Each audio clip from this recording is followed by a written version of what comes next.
प्यारे दोस्तों नमस्कार। और दोस्तों आज हम पढ़ रहे हैं राजस्थान जीके के खूब सारे प्रश्न। और ये प्रश्न हैं सेकंड ग्रेड के लिए भी हैं, रीट के एग्ज़ाम के लिए भी हैं, सीईटी एग्ज़ाम है उसके लिए भी हैं। मतलब राजस्थान में अगर कोई भी भर्ती परीक्षा आयोजित होती है तो उस भर्ती परीक्षा के लिए सभी के लिए मोस्ट इम्पोर्टेंट क्वेश्चन है। और दोस्तों वीडियो लंबा है इसलिए लंबे समय तक आपको बना रहना पड़ेगा, क्योंकि मैं ज़्यादा वीडियो नहीं बनाऊंगा। 1000 2000 ऐसे नहीं बना, मैं 15 या 20 वीडियो ही बनाऊंगा। और उन्हीं में राजस्थान का लगभग जीके हर एग्जाम की दृष्टि से कवर करने का प्रयास करूंगा। सिलेक्टेड वीडियो आपके सामने आएंगे। तो चलिए दोस्तों बढ़ते हैं और पढ़ते हैं। पहला जो प्रश्न आपके स्क्रीन पर दिख रहा है, किस जगह के जागीरदार ने नीमच के सैनिकों के लिए रसद की आपूर्ति की? यह राजस्थान में 1857 की क्रांति के प्रश्नोत्तर पढ़ रहे हैं। तो चलिए देखते हैं, किस जगह के जागीरदार ने नीमच के सैनिकों के लिए रसद की आपूर्ति की? तो ये सातपुरा के जागीरदार थे, उन्होंने जो क्रांतिकारी थे उनके लिए रसद की आपूर्ति की थी। और ये प्रश्न कई बार परीक्षाओं में पूछा जा चुका है। अगला प्रश्न है, सावर्स ने कहाँ कहाँ की सेनाओं की मदद से नीमच पर पुनः अधिकार कर लिया? सावर्स ने कहाँ कहाँ की सेनाओं की मदद से नीमच पर पुनः अधिकार कर लिया? तो कोटा, बूंदी तथा मेवाड़ की सेनाओं की सहायता से उन्होंने नीमच पर पुनः अधिकार कर लिया था। एरनपुरा की छावनी में विद्रोह कब आरंभ हुआ? 21 अगस्त 1857 को एरनपुरा की छावनी में विद्रोह आरंभ हुआ था। अगला प्रश्न है, एरनपुरा की छावनी के सैनिकों का नेतृत्व किसने किया था? एरनपुरा की छावनी थी और उसका जो नेतृत्व है वो किसने किया था? मोती खां, सूबेदार शीतल प्रसाद और तिलक राम ने किया था।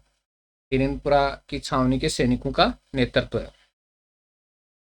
अगला प्रश्न है, आहुआ के ठाकुर कुशाल सिंह कहाँ के सैनिकों से मिले और उन्हें आहुआ ले गए?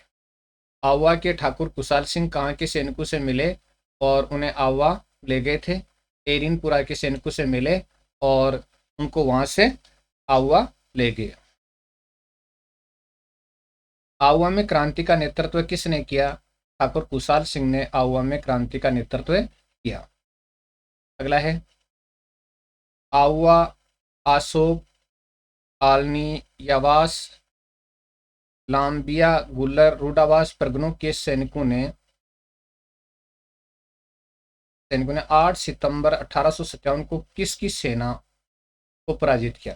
देखिए, अलग अलग जगह की सेनाएं थी। आवा, आसोब, आलनिया वास, लाबिया, गुल्लर, रूडावास परगनों के सैनिकों ने 8 सितंबर 1857 को किसकी सेना को पराजित किया? कैप्टन हीथकोट व जोधपुर महाराज तक सिंह की सेना को, संयुक्त सेना को पिठोड़ा पाली में पराजित किया था। तो जोधपुर की सेना थी और कैप्टन हैथकोट की सेना थी, उनको पराजित किया, क्योंकि ये काफ़ी सारे हो गए थे, बहुत सारे इकट्ठे हो गए। केलावास का युद्ध कब हुआ? 18 सितंबर 1857 को क्रांतिकारियों, केलावास का युद्ध है 18 सितंबर 1857 को क्रांतिकारियों और मार्क मेसन के बीच, और मार्क मेसन का सिर काटकर आवा के किले पर लटका दिया गया था। तो क्रांतिकारियों और मार्क मेसन के बीच में हुआ, मार्क मेसन का सिर काट करके आवा के किले पर लटका दिया। आवा पर वापस किसने अधिकार कर लिया? ब्रिगेडियर होम्स के नेतृत्व वाली सेना ने जनवरी 1818 में आवा पर वापस अधिकार कर लिया था। ब्रिगेडियर होम्स के नेतृत्व वाली सेना ने जनवरी 1818 में वापस क्या कर लिया था? ये गलत है, 1858 है यहाँ, नहीं है।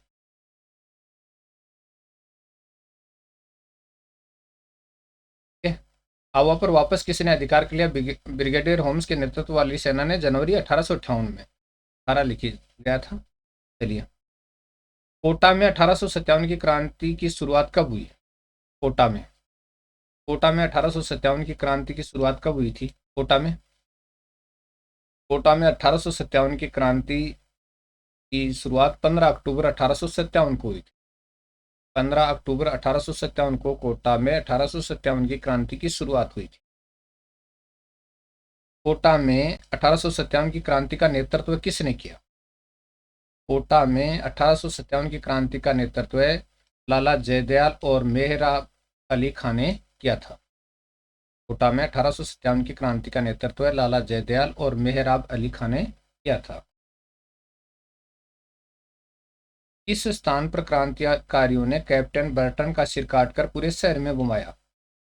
कौन सा स्थान था जहां पर क्रांतिकारियों ने कैप्टन बर्टन का सिर काटा और पूरे शहर में घुमाया था? कोटा में। इस स्थान पर महाराव राम सिंह द्वितीय को क्रांतिकारियों ने दुर्ग में कैद कर लिया था। इस स्थान पर महाराव राम सिंह द्वितीय को क्रांतिकारियों ने दुर्ग में कैद कर लिया था, कोटा में। अगला है, कोटा के किन किन क्रांतिकारियों को फांसी पर चढ़ा दिया गया? कोटा के कौन कौन क्रांतिकारी थे जिनको फांसी पर चढ़ा दिया गया? लाला जयदयाल और मेहराब अली खां को फांसी पर चढ़ा दिया गया था। लाला जयदयाल और मेहराब अली खां। 1857 की क्रांति के असफल होने के प्रमुख कारण बताइए। 1857 की क्रांति के प्रमुख रूप से असफल होने के कारण क्रांति समय से पूर्व प्रारंभ हो गई थी, एक कारण तो ये था। दूसरा था कुशल एवं संगठित नेतृत्व का अभाव था। कुशल एवं संगठित नेतृत्व का अभाव, क्रांतिकारियों में परस्पर तालमेल नहीं था, यानी समय संवाद संचार कम्युनिकेशन था ही नहीं। क्रांतिकारियों के पास साधनों का अभाव था, साधन नहीं थे उन क्रांतिकारियों के पास। मारवाड़ मेवाड़ विजयपुर शासकों ने तात्या टोपे का सहयोग नहीं किया। मारवाड़ मेवाड़ विजयपुर के शासकों ने तात्या टोपे का क्या नहीं किया था? सहयोग नहीं किया था।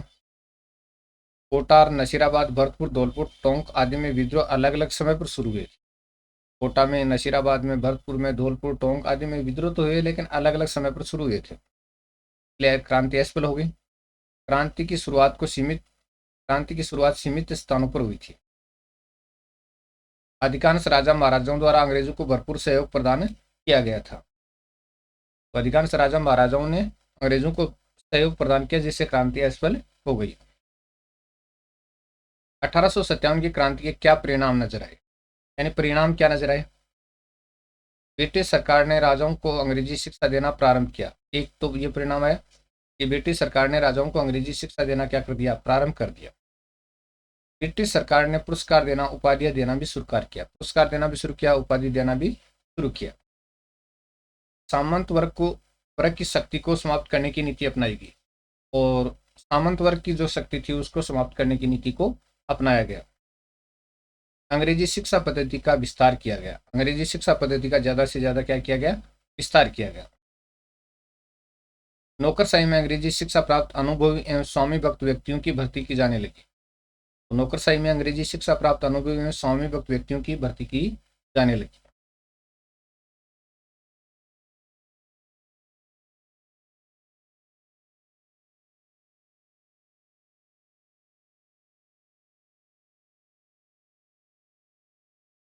और व्यापारिक हितों के लिए यातायात के साधनों का विकास किया। तो अंग्रेजों ने सैनिक और व्यापारिक हितों के लिए यातायात के साधनों का क्या किया? विकास किया।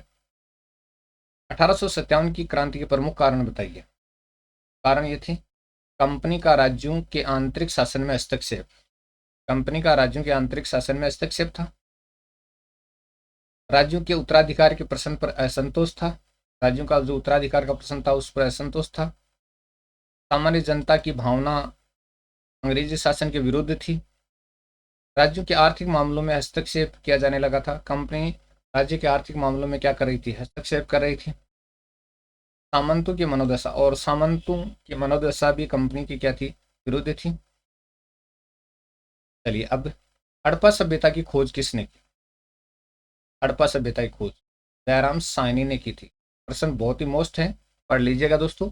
और अगर आपके टॉपिक नहीं है तो आप थोड़ा सा आगे बढ़ जाइएगा, क्योंकि एग्जाम के हिसाब से पढ़ लीजिएगा। हड़प्पा सभ्यता की खोज किसने की? दयाराम साहनी ने। और हड़प्पा सभ्यता की खोज किस वर्ष की गई? 1921 में की गई हड़प्पा सभ्यता की खोज। हड़प्पा सभ्यता किस नदी के तट पर है? हड़प्पा सभ्यता किस नदी के तट पर है? रावी नदी के तट पर है हड़प्पा सभ्यता। तो हड़प्पा सभ्यता कौन सी नदी के तट पर है? रावी नदी के तट पर। मोहनजोदड़ो की खोज किसने की थी? आर डी बनर्जी ने मोहनजोदड़ो की खोज की थी। मोहनजोदड़ो मतलब मुर्दों का टीला। और इसकी खोज किसने की? आर डी बनर्जी ने। याद रखना, आर डी बनर्जी ने। और मोहनजोदड़ो सभ्यता की खोज कब की गई? 1922 में की गई थी मोहनजोदड़ो सभ्यता की खोज। ठीक है जी। सिंधु घाटी सभ्यता का सबसे छोटा स्थल कौन सा था? अलादीनो है। अलादीनो है का सबसे छोटा स्थल सिंधु घाटी सभ्यता का। सिंधु सभ्यता का तकनीकी रूप से सर्वाधिक विकसित स्थल कौन सा था? धोलावीरा स्थान है, तो सिंधु घाटी सभ्यता का तकनीकी रूप से सर्वाधिक विकसित स्थल माना जाता है। अगला है, सिंधु घाटी सभ्यता का सबसे अंत में खोजा जाने वाला स्थल कौन सा है? आजादी से पहले की बात हो रही, तो 1947 में बनवाली है, वो सबसे अंत में खोजा गया। आजादी के बाद तो और बहुत सारी खोजें हुई है, बहुत सी खोजें हुई है, तो बनवाली 1947 में सिंधु घाटी सभ्यता का। ठीक है, चलिए। सिंधु घाटी सभ्यता का गुमला स्थान किस नदी की घाटी में स्थित है? सिंधु घाटी सभ्यता का गुमला स्थान किस नदी घाटी में स्थित है? गोमल नदी घाटी में स्थित है। सिंधु घाटी सभ्यता का गुमला स्थान किस नदी घाटी में स्थित है? गोमल नदी घाटी में स्थित है। रंगपुर की सभ्यता की खोज किसने की? एम एस वत्स ने की थी रंगपुर की सभ्यता की खोज। रंगपुर की सभ्यता की खोज एम एस वत्स ने की थी, ध्यान रखना दोस्तों। रंगपुर की सभ्यता किस नदी के किनारे स्थित थी? तो रंगपुर की सभ्यता कौन सी नदी के किनारे स्थित थी?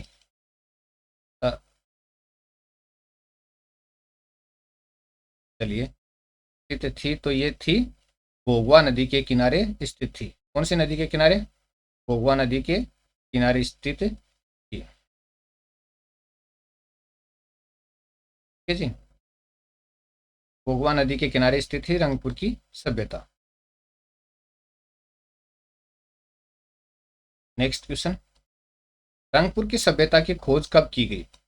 1933 से 1953 तक रंगपुर की सभ्यता की खोज है वो लगातार चलती रही थी, यानी इस काल के अंतराल के बीच में की गई थी। कालीबंगा की सभ्यता की खोज किसने की? ये मोस्ट क्वेश्चन है।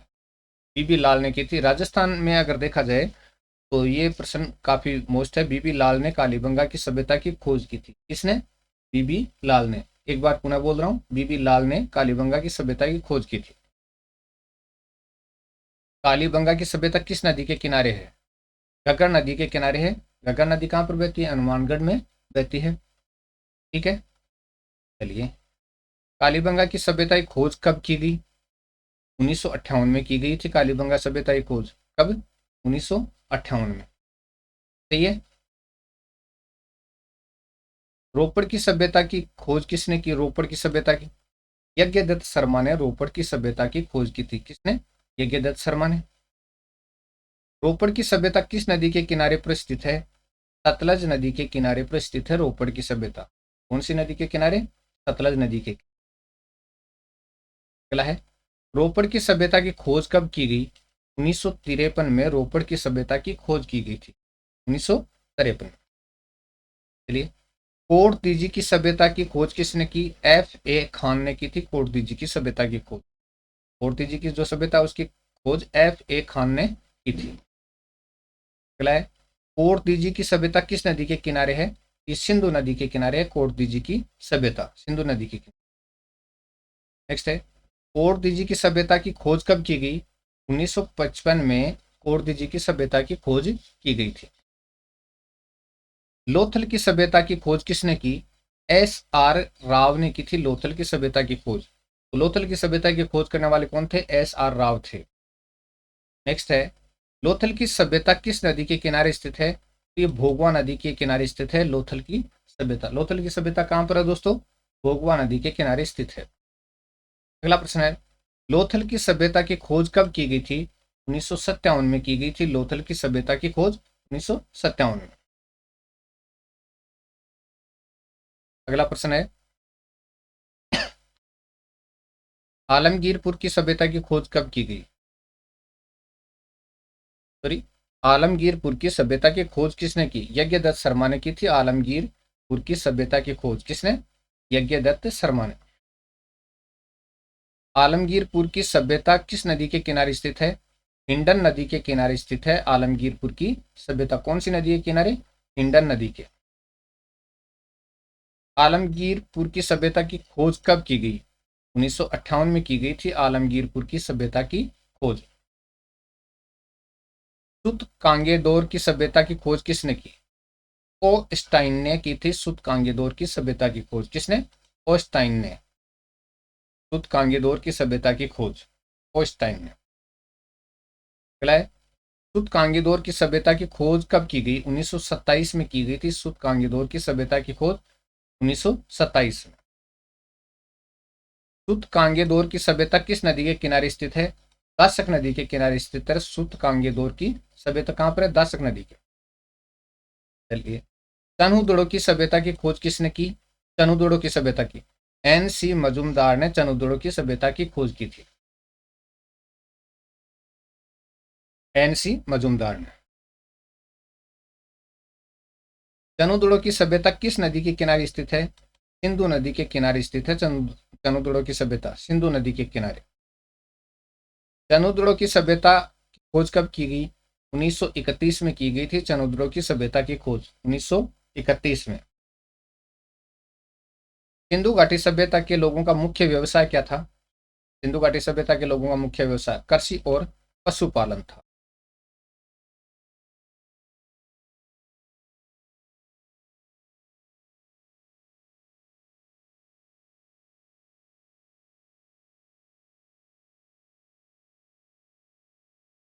सिंधु घाटी सभ्यता के लोगों का प्रमुख व्यवसाय कृषि और पशुपालन था। सिंधु घाटी सभ्यता के निवासी किन किन पशुओं से परिचित थे? सिंधु घाटी सभ्यता के निवासी किन किन पशुओं से परिचित थे? बैल, ऊंट, भैंसा, गधा, बकरी, सुअर, हाथी, कुत्ते और बिल्ली आदि से परिचित थे। बैल से, ऊंट से, भैंसा, गधा, बकरी, सुअर, हाथी, कुत्ते और बिल्ली आदि से क्या थे? परिचित थे सिंधु घाटी सभ्यता के निवासी। सिंधु घाटी सभ्यता के निवासी किसकी खेती करते थे? तो सिंधु घाटी सभ्यता के निवासी किस किस की खेती करते थे? गेहूं, जौ, कपास, राई, मटर, खजूर और अनार की खेती करते थे। तो सिंधु घाटी सभ्यता के निवासी गेहूं, जौ, कपास, राई, मटर, खजूर और अनार की खेती करते थे। सिंधु घाटी सभ्यता के किन किन स्थानों से चावल के दानों के अवशेष मिले हैं? चावल के दानों के अवशेष। सिंधु घाटी सभ्यता के किन किन स्थानों से चावल के दानों के अवशेष मिले हैं? एक तो रंगपुर की सभ्यता से और दूसरे लोथल की सभ्यता से चावल के दानों के अवशेष मिले हैं। सिंधु निवासी किस प्रकार के सांड की पूजा करते थे? किस प्रकार के सांड की पूजा करते थे? कुबड़ वाले सांड की पूजा करते थे, यानी थुई हो, ठीक है ना, तो कुबड़ वाले सांड की पूजा करते थे। सिंधु घाटी सभ्यता के किस स्थान से घोड़े के दांतों के अवशेष प्राप्त हुए हैं? सिंधु घाटी सभ्यता के किस स्थान से घोड़े के दांतों के अवशेष प्राप्त हैं? राणा कुंडई स्थान से, राणा कुंडई स्थान से। चलिए, वक्राकार ईंटें कहां से प्राप्त हुई हैं? वक्राकार ईंटें चनुद्रों से प्राप्त हुई हैं। वक्राकार ईंटें, वक्राकार ईंटें चनुद्रों से प्राप्त हुई हैं। लिपस्टिक के अवशेष कहां से प्राप्त हुए हैं? लिपस्टिक चनुद्रों से प्राप्त हुए हैं लिपस्टिक के अवशेष।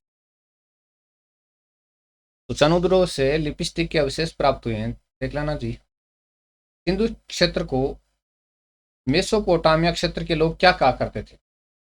मेलुआ कहा करते थे। सिंधु क्षेत्र को मेसोपोटामिया क्षेत्र के लोग क्या कहा करते थे? मेलुआ कहा करते थे। सिंधु सभ्यता का ऐसा कौन सा स्थान है जहां पर कोई भी दुर्ग का अवशेष नहीं मिला है? यानी ऐसा कौन सा स्थान है जहां पर कोई भी दुर्ग का अवशेष नहीं मिला है? चनुद्रो ऐसा स्थान है जहां पर दुर्ग का कोई अवशेष मिला ही नहीं है। सिंधु घाटी सभ्यता का ऐसा कौन सा स्थान है जहां गुड़िया निर्माण के उद्देश्य से कारखाना स्थापित होने का? सिंधु घाटी सभ्यता का ऐसा कौन सा स्थान है जहां गुड़िया निर्माण के उद्देश्य से कारखाना स्थापित होने का साक्ष्य प्राप्त हुआ है? गुड़ियों के निर्माण का चनुद्रो में, चनुद्रो में गुड़िया निर्माण का कारखाना स्थापित होने का साक्ष्य मिला है। स्तूप टीला किस स्थान के दुर्ग टीले को कहा जाता है? स्तूप टीला किस स्थान के दुर्ग टीले को कहा जाता है? मोहनजोदड़ो के दुर्ग टीले को स्तूप टीला कहा जाता है। झुक्कर व झांगर के प्रमाण किस सभ्यता में मिलते हैं? चनुद्र की सभ्यता में मिलते हैं झुक्कर और झांगर के प्रमाण। ठीक है, अगला प्रश्न है, पुजारी का सिर एवं कांस्य की नर्तकी की मूर्ति कहां से प्राप्त हुई है? यानी पुजारी का सिर एवं कांस्य की नर्तकी की मूर्ति कहां से प्राप्त हुई है? मोहनजोदड़ो की सभ्यता से पुजारी का सिर और कांस्य की नर्तकी की मूर्ति प्राप्त हुई है। हड़प्पा मोहनजोदड़ो को विस्तृत साम्राज्य की जुड़वां राजधानी किसने कहा? हड़प्पा मोहनजोदड़ो को विस्तृत साम्राज्य की जुड़वां राजधानी किसने कहा? पिगट ने कहा था हड़प्पा और मोहनजोदड़ो को जुड़वां विस्तृत साम्राज्य की जुड़वां राजधानी। नेक्स्ट अपना है, हिंदू सभ्यता में किन किन की पूजा की जाती थी? मातृदेवी, पशुपति, लिंग, पीपल एवं तुलसी की। तो मातृदेवी की पूजा की जाती थी, पशुपति की पूजा की जाती थी, लिंग की पूजा की जाती थी, पीपल एवं तुलसी की पूजा की जाती थी। सिंधु सभ्यता के उत्तरी क्षेत्र की राजधानी किसको माना गया है? हड़प्पा को माना गया है। तो सिंधु सभ्यता के उत्तरी क्षेत्र की राजधानी किसको माना गया है? हड़प्पा को माना गया है। अगला है, सभ्यता के दक्षिण क्षेत्र की राजधानी किसको माना गया है? सिंधु सभ्यता के दक्षिण क्षेत्र की राजधानी मोहनजोदड़ो को माना गया है। तो सिंधु सभ्यता के दक्षिण क्षेत्र की राजधानी मोहनजोदड़ो को माना गया है। कपास उगाने के कारण मिस्र सभ्यता के लोग सिंधु घाटी सभ्यता के क्षेत्र को क्या कहते थे? कपास उगाने के कारण मिस्र सभ्यता के लोग सिंधु घाटी सभ्यता के क्षेत्र को क्या कहते थे? शिंडन कहते थे, शिंडन। अगला है, सिंधु घाटी सभ्यता के कौन से स्थान से मातृ देवी जिसके पेट से पौधा निकलता हुआ दर्शाया गया है के अवशेष प्राप्त हुए हैं? मातृ देवी की मूर्ति प्राप्त हुई है जिसके पेट से पौधा निकलता हुआ दर्शाया गया है। और ये कहां से प्राप्त हुआ? यह अवशेष मोहनजोदड़ो से प्राप्त हुआ है। यह अवशेष सिंधु घाटी सभ्यता के बृहद स्नानागार की लंबाई चौड़ाई कितनी है? बृहद स्नानागार है उसकी लंबाई चौड़ाई कितनी है? तो पूर्व पश्चिम की चौड़ाई 32.90 मीटर और उत्तर दक्षिण की लंबाई 54.85 मीटर। तो पूर्व पश्चिम की चौड़ाई कितनी है? 32.90 मीटर, उत्तर दक्षिण लंबाई है 54.85 मीटर। बड़ा सा जोड़ है जी, जोड़ो आपने पुराना पक्को जोड़ो तो ना बयान को। ठीक है, सिंधु घाटी सभ्यता के कोठार की लंबाई चौड़ाई कितनी है? कोठार की लंबाई चौड़ी तो 47.72 मीटर लंबाई है और 22.86 मीटर चौड़ी इमारत थी। तो 47.72 मीटर तो लंबी और 22.46 मीटर चौड़ी क्या थी? इमारत थी ये कोठार। कोठार कहते हैं ना अनाज रखने की जगह, गोदाम। ठीक है, सिंधु घाटी सभ्यता के लोगों के मनोरंजन के साधन क्या क्या थे? मनोरंजन, शतरंज, संगीत, नृत्य और चौसर यानी चौपड़ पासा, ये क्या थे उनके? संगीत, नृत्य, चौसर, शतरंज, ये इनके क्या थे? चगा चौपड़, ये नाचना गाना, ये इनके क्या थे? मनोरंजन के साधन थे। अपने ग्रामीण संस्कृति से मिलती जुलती सभ्यताएं थी। सिंधु सभ्यता का सभा भवन कितने खंभों पर टिका हुआ था? 20 खंभों पर टिका हुआ था सभा भवन। सभा भवन कितने खंभों पर टिका था? 20 खंभों पर। सिंधु घाटी सभ्यता का प्रमुख बंदरगाह कौन सा था? लोथल था सिंधु घाटी सभ्यता का प्रमुख बंदरगाह है। सिंधु घाटी सभ्यता के किस स्थान से जुते हुए खेत के अवशेष प्राप्त हुए हैं? कालीबंगा से। यह प्रश्न बहुत ही मोस्ट है, कई परीक्षाओं में पूछा हुआ प्रश्न है। सिंधु घाटी सभ्यता के किस स्थान से जुते हुए खेत के अवशेष प्राप्त हुए हैं? कालीबंगा से। सभ्यता के लोग आवागमन के लिए किन किन साधनों का प्रयोग करते थे? बैलगाड़ी और इक्के का। बैलगाड़ी का प्रयोग करते थे ज्यादातर। ठीक है, राजमुद्रांक के संकेत सिंधु घाटी सभ्यता के किन स्थानों से प्राप्त हुए हैं? राजमुद्रांक के संकेत तो मोहनजोदड़ो, कालीबंगा, लोथल से ये मुहर निर्यात की जाने वाली वस्तुओं पर लगाई जाती थी, यानी एक स्टाम्प। मोहनजोदड़ो, कालीबंगा, लोथल से ये मुहर निर्यात की जाने वाली वस्तुओं पर लगाई जाती होगी। सिंधु घाटी सभ्यता के लोग किन किन देशों से व्यापार करते थे? कौन कौन से देशों से व्यापार करते थे? Iran, Sumer, Balochistan, Mesopotamia, Babylon एवं मिस्र से व्यापार करते थे। ईरान से, सुमेर से, बलूचिस्तान से, मेसोपोटामिया, बेबीलोन एवं मिस्र से व्यापार करते थे। सिंधु घाटी सभ्यता की लिपियों को लिखने की तकनीकों को क्या माना गया है? बुस्त्रोफेदन माना गया है। तकनीकी को क्या माना गया है? बुस्त्रोफेदन माना गया है। सिंधु घाटी सभ्यता में धातुएं और उनके आपूर्ति क्षेत्र ये पढ़ते हैं कौन कौन सी धातुएं थी और आपूर्ति क्षेत्र कौन कौन से थे। चकमक के फलक है वो सिंध से मंगाए जाते थे, चकमक के फलक सिंध से। शिलाजीत हिमाचल क्षेत्र में प्राप्त होती थी, शिलाजीत। और शंख की कोड़ियां सौराष्ट्र क्षेत्र में थी, शंख की कोड़ियां, कोड़ी जो चोसर खेलने के काम आती है ना, कोड़ी गले में भी डालते ना। तांबा खेतरी से निकलता था। सीसा दक्षिण भारत में था शीशे का स्थान। और चांदी अफगानिस्तान और ईरान का चांदी का केंद्र। सोना अफगानिस्तान, फारस और भारत था। ठीक है। टिन मध्य एशिया से आयात होता था। और लार्जवर्द मणियाँ कश्मीर और अफगानिस्तान से आती थी, लार्जवर्द मणियाँ। अम्बुमणि महाराष्ट्र से आती थी। और नील रतन बदख्शां से आता था। और गोमेज सौराष्ट्र से आता था। और स्पष्टिक भी सौराष्ट्र से आता था। फिरोजा और हरिताश में ये जो थी ये मध्य एशिया से आती थी। सिंधु घाटी सभ्यता थी, तो सिंधु घाटी सभ्यता थी, नगरीय सभ्यता मानते हैं इसको। सिंधु घाटी सभ्यता को क्या मानते हैं लोग? नगरीय सभ्यता मानते हैं। सिंधु घाटी सभ्यता में परिवार का स्वरूप था मातृसत्तात्मक था। सिंधु घाटी सभ्यता में परिवार का स्वरूप क्या था? मातृसत्तात्मक था। परिवार की मुखिया कौन थी? माँ, माँ की शक्ति थी। सिंधु घाटी सभ्यता का बहावलपुर स्थान किस नदी के किनारे पर स्थित है? सूखी नदी अर्थात सरस्वती नदी के किनारे पर स्थित है बहावलपुर स्थान। ठीक है। सिंधु घाटी सभ्यता में घोड़े के अवशेष किस स्थान से प्राप्त हुए हैं? घोड़े के अवशेष तुर्कोटड़ा से प्राप्त हुए हैं, घोड़े के अवशेष तुर्कोटड़ा। सिंधु घाटी सभ्यता की लिपि लिखी जाती थी, दाएं से बाएं लिखी जाती थी। सिंधु घाटी सभ्यता की लिपि लिखने का तरीका कौन सा था? दाएं से बाएं। उत्तर है प्रश्न ही प्रश्न आ गए क्या? चलिए, कमेंट के प्रश्न थे ये। राजस्थान के एकीकरण से पूर्व केंद्र शासित प्रदेश कौन सा था? राजस्थान के एकीकरण से पूर्व केंद्र शासित प्रदेश कौन सा था? ऊपर वाले प्रश्न का कमेंट में जवाब दीजिएगा। इसका भी अजमेर था। 5 प्रश्न ये एकीकरण से संबंधित है। राजस्थान के एकीकरण के संबंध में किस वायसराय ने 1939 में आदेश निकाला था?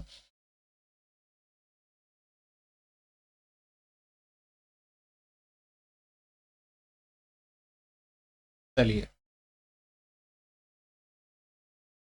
अंग्रेजों द्वारा 1818 ईस्वी तक राजस्थान के विभिन्न देशी राजाओं से की गई संधि का मुख्य बिंदु क्या था? राज्यों के आपसी विवादों का निपटारा अंग्रेज कंपनी सरकार ही करेगी, ये मुख्य बिंदु था। 1857 की क्रांति का प्रमुख कारण क्या था? राज्यों के आंतरिक मामलों में हस्तक्षेप 1857 की क्रांति का प्रमुख कारण था। अंग्रेज कंपनी ने राज्यों के आंतरिक प्रशासन में हस्तक्षेप करते हुए जोधपुर के किले पर अधिकार कब कर लिया?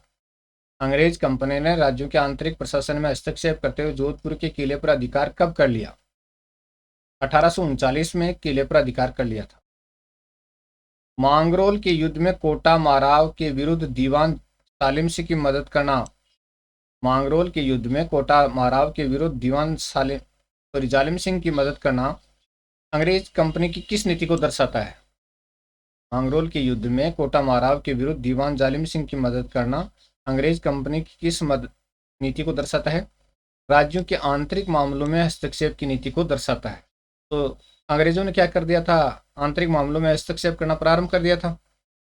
तो उन्होंने कोटा महाराव के विरुद्ध दीवान जालिम सिंह की क्या की थी? मदद की थी। अंग्रेज कंपनी ने निसंतान राजाओं द्वारा गोद लेने संबंधी निर्णय किस पर लादने की कोशिश की? अंग्रेज कंपनी ने निसंतान राजाओं द्वारा गोद लेने संबंधी निर्णय किस पर लादने की कोशिश की? देशी रियासतों पर लादने की कोशिश की थी। अंग्रेज कंपनी ने देशी राज्यों में हस्तक्षेप करते हुए किस रियासत के 2 टुकड़े कर दिए? अंग्रेज कंपनी ने देशी राज्यों में हस्तक्षेप करते हुए किस रियासत के 2 टुकड़े कर दिए थे? 1826 में अलवर रियासत के उन्होंने क्या कर दिए थे? 2 टुकड़े कर दिए थे। अंग्रेज कंपनी ने भरतपुर के लोहागढ़ दुर्ग को नष्ट कर पॉलिटिकल एजेंट के अधीन काउंसलर की नियुक्ति कब की? अंग्रेज कंपनी ने भरतपुर के लोहागढ़ दुर्ग को नष्ट कर पॉलिटिकल एजेंट के अधीन काउंसलर की नियुक्ति कब की? 1844 में। बांसवाड़ा में किस शासक के नाबालिग होने के कारण अंग्रेजी कंपनी ने अपने नियंत्रण की स्थापना की? बांसवाड़ा में किस शासक के नाबालिग होने के कारण अंग्रेजी कंपनी ने अपने नियंत्रण की स्थापना की? महारावल लक्ष्मण सिंह जी के नाबालिग होने पर अंग्रेजी कंपनी ने अपने नियंत्रण में ले लिया था। दोंगजी जवारजी एवं लोठू जाट ने किस सैनिक छावनी को लूटा था? दोंगजी जवारजी एवं लोठू जाट ने किस सैनिक छावनी को लूटा था? अंग्रेजों की नसीराबाद सैनिक छावनी को लूटा था। तो अंग्रेजों की जो नसीराबाद छावनी थी उसको दोंगजी जवारजी और लोठू जाट ने क्या कर लिया था? लूट लिया था। अंग्रेज कंपनी ने किस प्रथा के माध्यम से आर्थिक शोषण की नीति लागू कर दी? अंग्रेज कंपनी ने किस प्रथा के माध्यम से आर्थिक शोषण की नीति लागू कर दी? खीराज प्रथा के माध्यम से। इसके अतिरिक्त राज्य से शांति व्यवस्था के नाम पर भी धन की वसूली की गई। खीराज प्रथा से और राज्य में शांति व्यवस्था के नाम पर भी धन वसूला गया। अंग्रेज कंपनी ने मेरवाड़ा बटालियन की स्थापना कब की? 1922 में की थी मेरवाड़ा बटालियन की स्थापना अंग्रेज कंपनी ने। अंग्रेज कंपनी ने शेखावटी ब्रिगेड की स्थापना कब की? 1834 में अंग्रेज कंपनी ने शेखावटी ब्रिगेड की स्थापना की थी। अंग्रेज कंपनी ने जोधपुर लीजियन का गठन कब किया? अंग्रेज कंपनी ने जोधपुर लीजियन का गठन 1835 में किया था। अंग्रेज कंपनी ने मेवाड़ भील कोर की स्थापना कब की? 1841 में अंग्रेज कंपनी ने मेवाड़ भील कोर की स्थापना की थी। अंग्रेज कंपनी के प्रति सामंतों का रोष क्यों बढ़ा? 1818 ईस्वी की संधियों के पश्चात शासकों की सामंतों पर निर्भरता समाप्त सी हो गई। तो 1818 में जो शांति संधियां की गई थी ना, उसके बाद क्या हो गया कि शासकों की सामंतों पर निर्भरता समाप्त हो गई। सामंत अपनी इस स्थिति के लिए अंग्रेजों को उत्तरदायी मानने लगे थे। यानी सामंतों पर राजा क्या हो गए? निर्भर बहुत कम हो गए। और इस स्थिति के लिए सामंत क्या मानने लगे? अंग्रेजों को उत्तरदायी मानने लगे। 1857 की क्रांति की शुरुआत कहां से हुई थी? मेरठ से 10 मई 1857 को हुई थी। मेरठ से 10 मई 1857 को। 1857 की क्रांति के समय राजस्थान के तत्कालीन एजीजी कौन थे? 1857 की क्रांति के समय राजस्थान के तत्कालीन एजीजी कौन थे? जॉर्ज पैट्रिक लॉरेंस थे 1857 की क्रांति के समय राजस्थान के तत्कालीन एजीजी। 1857 की क्रांति के समय मेवाड़ के पॉलिटिकल एजेंट कौन थे? 1857 की क्रांति के समय मेवाड़ के पॉलिटिकल एजेंट मेजर सावर्स थे। मेजर सावर्स थे 1857 की क्रांति के समय मेवाड़ के पॉलिटिकल एजेंट। 1857 की क्रांति के समय मारवाड़ के पॉलिटिकल एजेंट कौन थे? 1857 की क्रांति के समय मारवाड़ के पॉलिटिकल एजेंट मॉकमैसन थे। मॉकमैसन। 1857 की क्रांति के समय जोधपुर के पॉलिटिकल एजेंट कौन थे? जोधपुर के पॉलिटिकल एजेंट कर्नल ईडन थे। 1857 की क्रांति के समय जोधपुर के पॉलिटिकल एजेंट कर्नल ईडन थे। 1857 की क्रांति के समय राजस्थान में कितनी सैनिक छावनियां थी? 6 सैनिक छावनियां थी 1857 की क्रांति के समय। 1857 की क्रांति के समय नसीराबाद की छावनी का मुख्यालय कहां पर था? अजमेर था। 1857 की क्रांति के समय नसीराबाद की छावनी का मुख्यालय अजमेर था। 1857 की क्रांति के समय नीमच छावनी का मुख्यालय कहां पर था? नीमच की छावनी का मुख्यालय ग्वालियर था। चलिए, 1857 की क्रांति के समय एरिनपुरा की छावनी का मुख्यालय कहां पर था? एरिनपुरा की छावनी का मुख्यालय पाली था। एरिनपुरा की छावनी का मुख्यालय पाली था।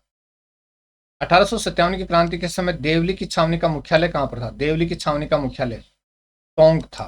टोंक में था। 1857 की क्रांति के समय ब्यावर की छावनी का मुख्यालय कहां पर था? अजमेर था। ब्यावर की छावनी थी उसका मुख्यालय अजमेर था। 1857 की क्रांति के समय खैरवाड़ा छावनी का मुख्यालय कहां पर स्थित था? उदयपुर में स्थित था खैरवाड़ा छावनी का मुख्यालय। 1857 की क्रांति का राजस्थान में सबसे पहले आरंभ कहां पर हुआ?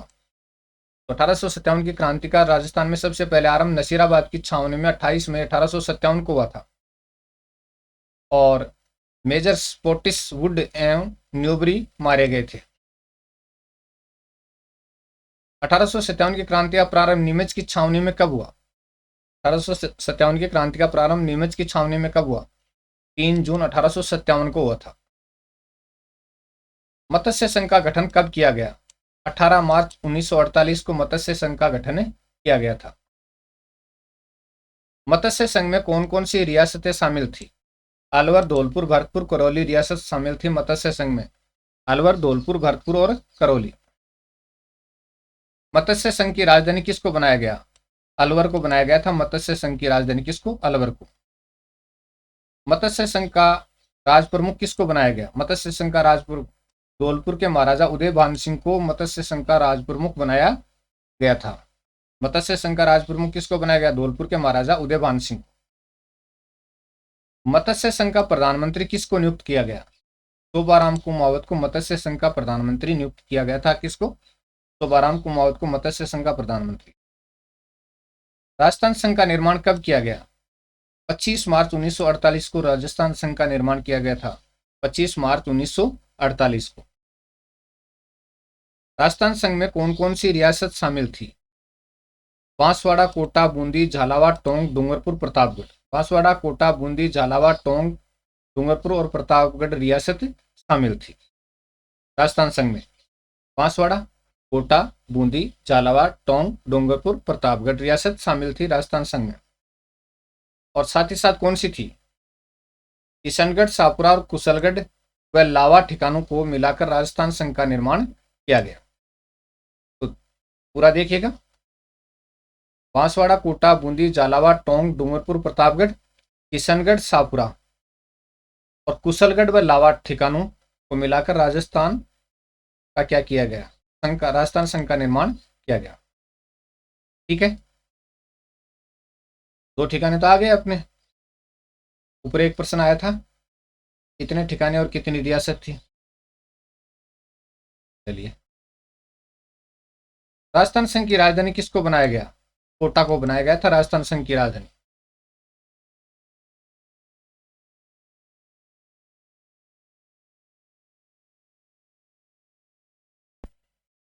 राजस्थान संघ की राजधानी किसको बनाया गया? कोटा को। अगला है, राजस्थान संघ का राज प्रमुख किसको बनाया गया?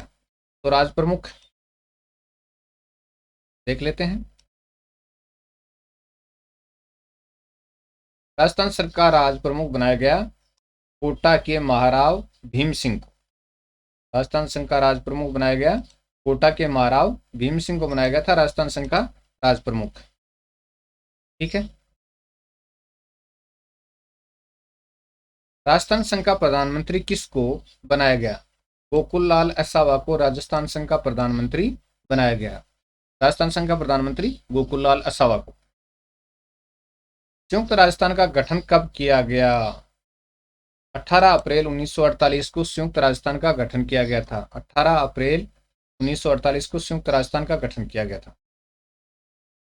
संयुक्त राजस्थान में राजस्थान संघ की रियासतों के अलावा और किसको जोड़ा गया? तो संयुक्त राजस्थान में राजस्थान संघ की रियासतें तो सारी थी और किसको जोड़ा गया? उदयपुर यानी मेवाड़ को और जोड़ा गया। तो संयुक्त राजस्थान में मेवाड़ और जुड़ गया, बाकी तो क्या है, राजस्थान संघ की जितनी रियासत थी वही थी और मेवाड़ यानी उदयपुर को और जोड़ दिया गया। संयुक्त राजस्थान का राज प्रमुख किसको बनाया गया? अब संयुक्त राजस्थान का राज प्रमुख किसको बनाया गया? मेवाड़ के महाराणा भूपाल सिंह को संयुक्त राजस्थान का राज प्रमुख बनाया गया। संयुक्त राजस्थान का प्रधानमंत्री किसको बनाया गया? माणिक्य लाल वर्मा को बनाया गया था संयुक्त राजस्थान का प्रधानमंत्री। किसको? माणिक्य लाल वर्मा को संयुक्त राजस्थान का प्रधानमंत्री। संयुक्त राजस्थान का उद्घाटन किसने किया था? पंडित जवाहरलाल नेहरू ने किया था संयुक्त राजस्थान का उद्घाटन। किसने? पंडित जवाहरलाल नेहरू ने। वृहद राजस्थान का गठन कब किया गया? 30 मार्च 1949 को वृहद राजस्थान का गठन किया गया था। 30 मार्च 1949 को। वृहद राजस्थान के निर्माण के समय संयुक्त राजस्थान की रियासतों के अलावा और किन का विलय किया गया? और किन का विलय किया गया? जयपुर, जोधपुर, बीकानेर और जैसलमेर का विलय किया गया। जयपुर का, जोधपुर का, बीकानेर और जैसलमेर का विलय करके वृहद राजस्थान का निर्माण किया गया। राजस्थान का स्थापना दिवस कब मनाया जाता है? 30 मार्च को मनाया जाता है राजस्थान का स्थापना दिवस। वृहत राजस्थान का राज प्रमुख किसको बनाया गया? जयपुर के महाराजा मान सिंह द्वितीय को वृहत राजस्थान का राज प्रमुख बनाया गया। जयपुर के महाराजा मान सिंह को, और मान सिंह भी द्वितीय, मान सिंह द्वितीय को। वृहत राजस्थान का महाराज प्रमुख किसको बनाया गया? महाराणा भूपाल सिंह को। वृहत राजस्थान का महाराज प्रमुख किसको बनाया गया? महाराणा भूपाल सिंह को। वृहत राजस्थान का उद्घाटन किसने किया? सरदार वल्लभ भाई पटेल ने किया था। वृहत राजस्थान का उद्घाटन किसने? सरदार वल्लभ भाई पटेल ने।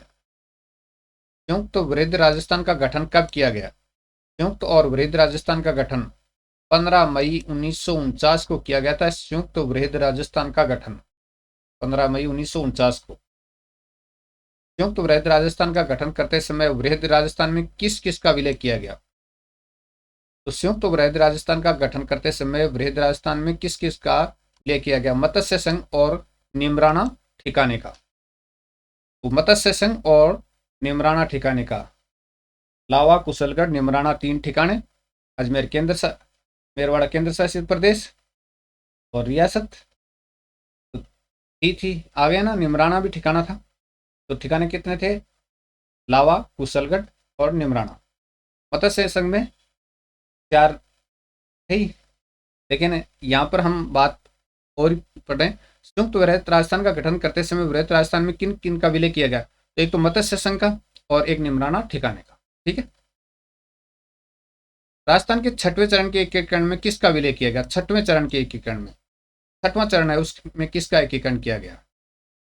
देलवाड़ा आबू क्षेत्र को छोड़कर सिरोही का विलय कर दिया गया। देलवाड़ा आबू क्षेत्र को छोड़ दिया गया और बाकी सिरोही का क्या कर दिया गया? 6वें चरण में राजस्थान में मिला दिया गया। राजस्थान के 6वें एकीकरण चरण के एकीकरण में राजस्थान के 6वें चरण के एकीकरण में सिरोही, देलवाड़ा व आबू का क्षेत्र को छोड़कर का विलय कब किया गया? 26 जनवरी 1950 को किया गया था। यानी देलवाड़ा व आबू क्षेत्र को छोड़ दिया गया और बाकी सिरोही का विलय कर दिया 26 जनवरी 1950 को। चलिए, राजस्थान के एकीकरण का 7वां चरण कब संपन्न हुआ? 7वां चरण 1 नवंबर 1956 को। और संपूर्ण राजस्थान का एकीकरण 1 नवंबर 1956 को ही हुआ था। 7 चरणों में एकीकरण हुआ। राजस्थान के एकीकरण के 7वें चरण में कौन कौन से स्थानों का विलय कर दिया गया? कौन कौन से स्थानों का विलय कर दिया गया? तो आबू का, देलवाड़ा, अजमेर, मेरवाड़ा, मंदसौर प्रदेश के सुनेल टप्पा का क्षेत्र विलय कर दिया गया।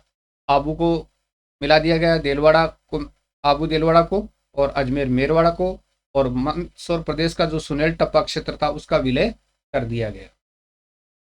ठीक है। राजस्थान के 7वें चरण के एकीकरण में कौन सा क्षेत्र मध्य प्रदेश को सौंपा गया? तो मध्य प्रदेश का सुनेल टप्पा लिया, तो उनको कौन सा दिया? तो झालावाड़ का सिरोज क्षेत्र है वो उनको दिया गया था। 7वें चरण के एकीकरण में झालावाड़ का जो सिरोज क्षेत्र है वो मध्य प्रदेश को दे दिया गया, सुनेल टप्पा को इधर जोड़ दिया गया। राजस्थान एकीकरण की प्रक्रिया किन किन के प्रयासों से आगे बढ़ी? सरदार वल्लभ भाई पटेल के प्रयासों से आगे बढ़ी थी राजस्थान एकीकरण की प्रक्रिया। राजस्थान का क्षेत्रफल कितना है? 3,42,239 किलोमीटर, 3,42,239 किलोमीटर है। ठीक है जी। उत्तर प्रदेश की सीमा से राजस्थान के कौन कौन से जिले मिलते हैं? उत्तर प्रदेश की सीमा से भरतपुर व धौलपुर की सीमा लगती है उत्तर प्रदेश से, भरतपुर, धौलपुर। अगला है, राजस्थान की पंजाब राज्य से कितनी सीमा लगती है? 89 किलोमीटर सीमा लगती है। राजस्थान की पंजाब से कितनी सीमा लगती है? 89 किलोमीटर। राजस्थान में कितने संभाग हैं? 7 संभाग हैं राजस्थान में। तो राजस्थान में कितने संभाग हैं? 7 संभाग हैं। हरियाणा की सीमा से राजस्थान के कौन कौन से जिले मिलते हैं? हरियाणा की सीमा से तो चूरू, झुंझुनू, सीकर, अलवर, भरतपुर, जयपुर, हनुमानगढ़। चूरू, झुंझुनू, सीकर, अलवर, भरतपुर, जयपुर, हनुमानगढ़, ये जो जिले हैं वो हरियाणा की सीमा से लगते हैं। देख लो ना।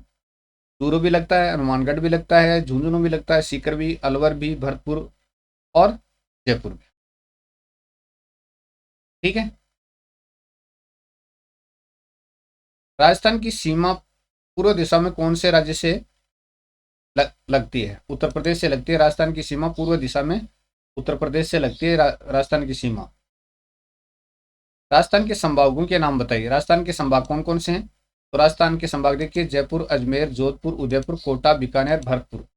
जयपुर, अजमेर, जोधपुर, उदयपुर, कोटा, बीकानेर और भरतपुर संभाग हैं राजस्थान में, 7 संभाग हैं।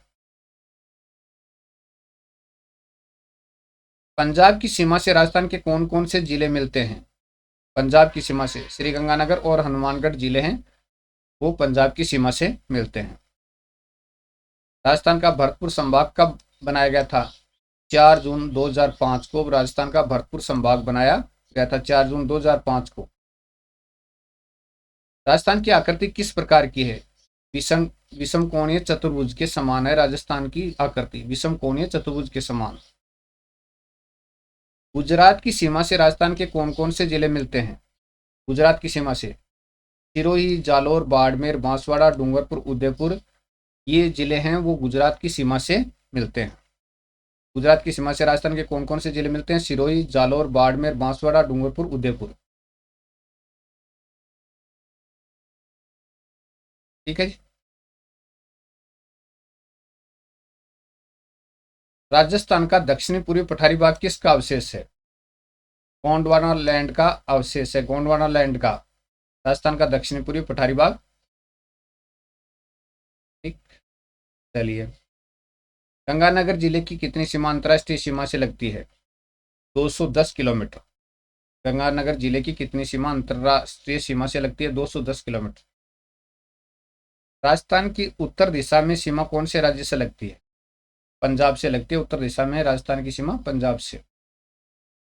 बाड़मेर जिले की कितनी सीमा अंतर्राष्ट्रीय सीमा से लगती है?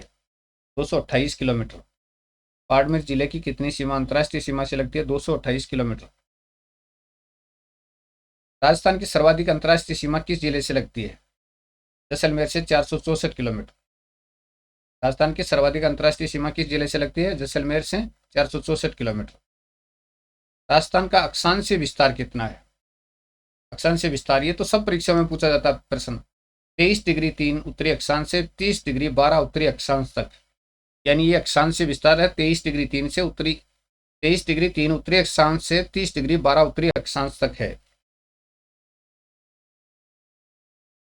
राजस्थान का देशांतरीय विस्तार कितना है? देशांतरीय 69 डिग्री 30 से पूर्वी देशांतर है, 69 डिग्री 30 पूर्वी देशांतर से 78 डिग्री 17 पूर्वी देशांतर तक। ये दोनों चीजें याद कर लीजिए। ये देशांतर है 69 डिग्री 30 से पूर्वी देशांतर और 78 डिग्री पूर्वी देशांतर तक। ठीक है। चलिए, राजस्थान की सबसे कम अंतर्राष्ट्रीय सीमा किस जिले से लगती है? बीकानेर से 168 किलोमीटर। राजस्थान की पश्चिम की सीमा की आखिरी सीमा पर कौन सा गांव है? कटरा गांव, जैसलमेर। कटरा गांव, जैसलमेर। पश्चिमी सीमा का आखिरी गांव कटरा गांव, जैसलमेर। राजस्थान की सर्वाधिक लंबी सीमा किस राज्य से लगती है? मध्य प्रदेश से 1600 किलोमीटर लगती है राजस्थान की। तो सर्वाधिक लंबी सीमा किस राज्य से लगती है? मध्य प्रदेश से 1600 किलोमीटर। राजस्थान की कुल अन्य राज्यों से कितनी सीमा लगती है? अन्य राज्यों से 4850 किलोमीटर सीमा लगती है अन्य राज्यों से। नेक्स्ट है, राजस्थान की कुल स्थलीय सीमा कितनी है? 5920 किलोमीटर। राजस्थान की कुल स्थलीय सीमा 5920 किलोमीटर। राजस्थान की पूर्व सीमा का आखिरी गांव कौन सा है? सॉरी, सिलाना गांव, धौलपुर। पूर्व सीमा का आखिरी गांव सिलाना गांव, धौलपुर। राजस्थान के कितने जिले अंतर्राष्ट्रीय सीमा बनाते हैं? 4 जिले अंतर्राष्ट्रीय सीमा बनाते हैं।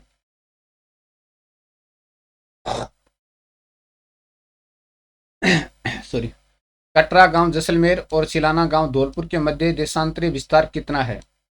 8 डिग्री 47। तो कटरा गांव, जैसलमेर और सिलाना गांव, धौलपुर के मध्य देशांतरीय विस्तार है वो 8 डिग्री 47 है का अंतर है। ठीक है। राजस्थान के 33वें जिले का नाम बताइए। प्रतापगढ़ 26 जनवरी 2008 को बना था 33वां जिला। 33वां जिला प्रतापगढ़ 26 जनवरी 2008 को। राजस्थान का दक्षिण दिशा में आखिरी गांव कौन सा है? आखिरी नहीं, आखिरी कर देते हैं।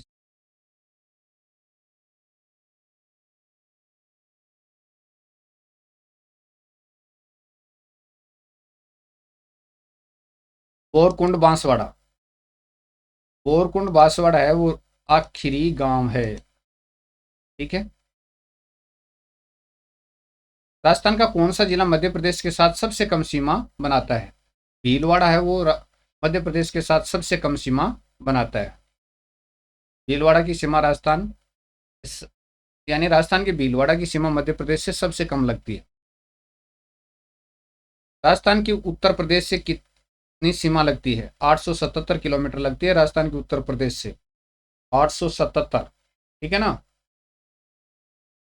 राजस्थान के दो जिलों का नाम बताइए जिनकी सीमा किसी भी राज्य से नहीं लगती। दो जिलों का नाम बताइए जिनकी सीमा राज्य किसी भी राज्य से नहीं लगती। जैसलमेर और बीकानेर की सीमा किसी भी राज्य से नहीं लगती है।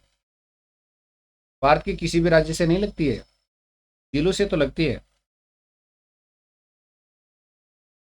राजस्थान के 32वें जिले का नाम बताइए। करौली, और 19 जुलाई 1997 को इसकी स्थापना हुई थी। 32वां जिला करौली है, 19 जुलाई 1997 को स्थापना हुई थी। राजस्थान के उस जिले का नाम बताइए जो मध्य प्रदेश के साथ सबसे लंबी सीमा बनाता है। राजस्थान के उस जिले का नाम बताइए जो मध्य प्रदेश के साथ सबसे लंबी सीमा बनाता है। झालावाड़ है जो मध्य प्रदेश के साथ सबसे लंबी सीमा बनाता है। राजस्थान की हरियाणा से कितनी सीमा लगती है? 1262 किलोमीटर सीमा हरियाणा से लगती है राजस्थान की।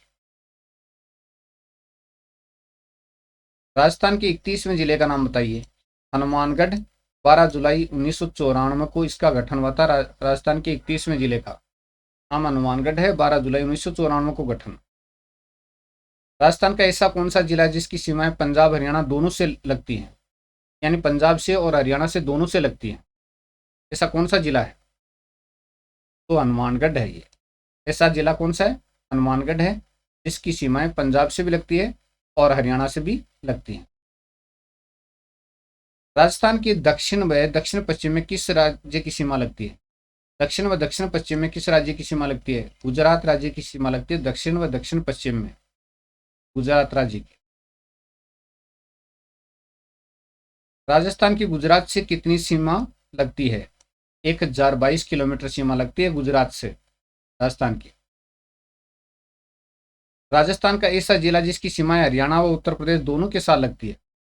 हरियाणा से भी लगती है और उत्तर प्रदेश से भी लगती है। भरतपुर ये एक ऐसा जिला है जिसकी सीमा हरियाणा से और उत्तर प्रदेश दोनों से लगती है। राजस्थान का उत्तर दिशा का आखिरी गांव कौन सा है? आखिरी नहीं, आखिरी, फिर शुद्ध करना पड़ेगा। कौन सा है? तो कोणागांव, श्रीगंगानगर। राजस्थान का उत्तर दिशा में आखिरी गांव कौन सा है? कोणागांव, गंगानगर। राजस्थान की उत्तर पूर्व दिशा में किस राज्य की सीमा लगती है? राजस्थान के उत्तर पूर्व दिशा में किस राज्य की सीमा लगती है? हरियाणा की सीमा लगती है राजस्थान के उत्तर पूर्व दिशा में, हरियाणा की। राजस्थान का ऐसा जिला जिसकी सीमाएं उत्तर प्रदेश और मध्य प्रदेश दोनों के साथ लगती है। ऐसा कौन सा जिला है जिसकी सीमाएं उत्तर प्रदेश और मध्य प्रदेश दोनों के साथ लगती है? धौलपुर जिला है, जिसकी सीमा उत्तर प्रदेश से भी लगती है और मध्य प्रदेश से भी लगती है। राजस्थान के बोरकुंड गांव बांसवाड़ा से कोणागांव गंगानगर तक का विस्तार कितना है? 826 किलोमीटर है। बोरकुंड गांव बांसवाड़ा से कोणागांव गंगानगर तक का विस्तार, यानी उत्तर दक्षिण का विस्तार कह सकते हैं हम, 826 किलोमीटर है। राजस्थान का ऐसा जिला जिसकी सीमा मध्य प्रदेश और गुजरात दोनों राज्यों के साथ लगती है। गुजरात से भी और मध्य प्रदेश, बांसवाड़ा। गुजरात और मध्य प्रदेश दोनों से लगने वाला जो है वो बांसवाड़ा है। राजस्थान के दक्षिण पूर्व और दक्षिण में किस राज्य की सीमा लगती है? मध्य प्रदेश की सीमा लगती है। राजस्थान के दक्षिण पूर्व और दक्षिण में मध्य प्रदेश की सीमा लगती है। पाकिस्तान और गुजरात राज्य से लगने वाले पाकिस्तान और गुजरात राज्य से लगने वाली सीमा वाले जिले का नाम बताइए। बाड़मेर है, एक तरफ पाकिस्तान दूसरी तरफ गुजरात। राजस्थान के कटरा गांव जैसलमेर से सिलाना गांव धौलपुर तक का विस्तार कितना है? यानी पूर्व से पश्चिम तक का विस्तार देख लीजिएगा, या पश्चिम से पूर्व तक का देख लें तो कितना है? 869 किलोमीटर है, 869 किलोमीटर। पाकिस्तान और पंजाब राज्य से लगने वाली सीमा वाले जिले का नाम बताइए। गंगानगर है, पाकिस्तान से और पंजाब से, दोनों से। राजस्थान में जीरा मंडी कहाँ पर स्थित है? जोधपुर में स्थित है जीरा मंडी। जीरा मंडी कहाँ पर है? जोधपुर में। माई बजाज सागर सिंचाई परियोजना कहाँ पर है? माई बजाज सागर सिंचाई परियोजना कहाँ पर है? बांसवाड़ा में है माई बजाज सागर सिंचाई परियोजना। राजस्थान में केंद्रीय सरसों अनुसंधान केंद्र कहाँ पर है? सेवर भरतपुर में है। राजस्थान में केंद्रीय सरसों अनुसंधान केंद्र सेवर भरतपुर में। राजस्थान में मेवाती बोली कहाँ पर बोली जाती है? अलवर भरतपुर में बोली जाती है मेवाती बोली। तो अलवर भरतपुर में मेवाती बोली बोली जाती है। बेली कृष्ण रुक्मणेरी रचना के रचनाकार का नाम बताइए। पृथ्वीराज राठौड़ की रचना है बेली कृष्ण रुक्मणेरी। रचना किसकी है? पृथ्वीराज राठौड़ की। कोटा, बूंदी, बारां, झालावाड़ में कौन सी बोली बोली जाती है? हाड़ौती बोली बोली जाती है। कोटा, बूंदी, बारां और झालावाड़ में हाड़ौती बोली बोली जाती है। राजस्थान के प्रथम महाराज प्रमुख कौन थे? महाराणा भूपाल सिंह थे प्रथम महाराज प्रमुख। राजस्थान की प्रथम महिला विधायक कौन थी? यशोदा देवी थी राजस्थान की प्रथम महिला विधायक। राजस्थान राज्य मानवाधिकार आयोग के प्रथम अध्यक्ष का नाम बताइए। कि प्रथम अध्यक्ष कौन थी? कांता भटनागर थी राजस्थान राज्य मानवाधिकार आयोग की प्रथम अध्यक्ष। राजस्थान का दक्षिण में आखिरी बिंदु कौन सा है? बाड़मेर का बोरकुंड गांव है, वो दक्षिण में आखिरी बिंदु है। राजस्थान का उत्तर में आखिरी बिंदु कौन सा है? उत्तर में आखिरी बिंदु कोणा गांव श्री गंगानगर है। राजस्थान का पश्चिम में आखिरी बिंदु कौन सा है? कटरा गांव जैसलमेर है। राजस्थान का पूर्व में आखिरी बिंदु कौन सा है? सिलाना गांव धौलपुर है। चलिए, राजस्थान के की अंतर्राष्ट्रीय सीमा की लंबाई कितनी है? 1070 किलोमीटर है राजस्थान की अंतर्राष्ट्रीय सीमा की लंबाई। राजस्थान के सीकर जिले का आकार कैसा है? अर्धचंद्राकार अथवा प्याले जैसा है। सीकर जिले का आकार अर्धचंद्राकार अथवा प्याले जैसा। जनसंख्या की दृष्टि से राजस्थान का सबसे बड़ा संभाग कौन सा है? जयपुर संभाग है जनसंख्या की दृष्टि से राजस्थान का सबसे बड़ा संभाग। क्षेत्रफल की दृष्टि से राजस्थान का सबसे बड़ा संभाग कौन सा है? जोधपुर संभाग है क्षेत्रफल की दृष्टि से राजस्थान का सबसे बड़ा संभाग। जनसंख्या की दृष्टि से सबसे छोटा संभाग कौन सा है? कोटा संभाग है जनसंख्या की दृष्टि से सबसे छोटा संभाग। सबसे ज्यादा साक्षरता वाला संभाग कौन सा है? साक्षरता वाला संभाग जयपुर संभाग है जिसमें सबसे ज्यादा साक्षरता है। सबसे ज्यादा जनघनत्व वाला संभाग कौन सा है? जयपुर संभाग है जिसमें सबसे ज्यादा जनघनत्व है। ब्राह्मण हत्ता किससे बनाया जाता है? आधे कटे नारियल की कटोरी से बनाया जाता है। ब्राह्मण हत्ता आधे कटे नारियल की कटोरी से बनाया जाता है। पगड़ावतों की कथा में कौन सा वाद्य यंत्र बजाया जाता है? पगड़ावतों की कथा में जंतर बजाया जाता है। पगड़ावतों की कथा में कौन सा वाद्य यंत्र बजाया जाता है? जंतर। खंजरी नामक वाद्य यंत्र का निर्माण कैसे किया जाता है? किससे? ऐसे नहीं, किससे?